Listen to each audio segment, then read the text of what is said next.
Back on the 6.0 with the coolant leak. I need to get this intake filter housing off. That way I can go ahead and pop the turbo off, because the turbo is going to be in the way, because you got to pop the turbo pedestal off, or the turbo the bracket that holds the turbo on. That one needs to be popped off so you can access that hose and easily move it off. This guy is in a crunch, so originally I wanted to take the intake manifold off and, you know, just really look in there and make sure there's no other things he needs. But he dropped it off and said I need it back by 3 today, so I can't get that done in that time. So right now I'm just gonna pop off the intake filter, or the filter housing off, so I can go ahead and get to the turbo. Right now I'm struggling with this thing. As you can see, it's in the way. It's not gonna, the filter housing is not gonna come up because of that. And then, first of all, your air filter gauge needs to come off. So there it is.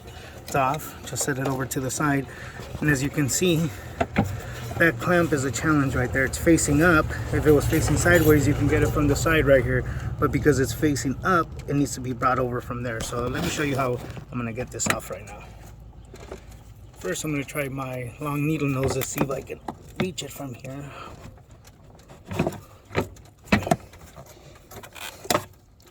Also, already have the two 8mm bolts that hold up the reservoir off. That way you can move it around easily. Yeah, see, like that. Okay. So then with these long needle noses, I'll be able to pop it off from right here. There it goes.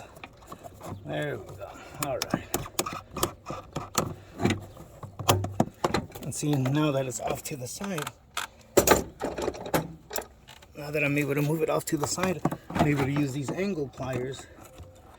Excuse me if I'm blocking you. And there, see? There it goes. All right. So it should be ready to come off now. You just kind of got to twist it with your hand and pull on it.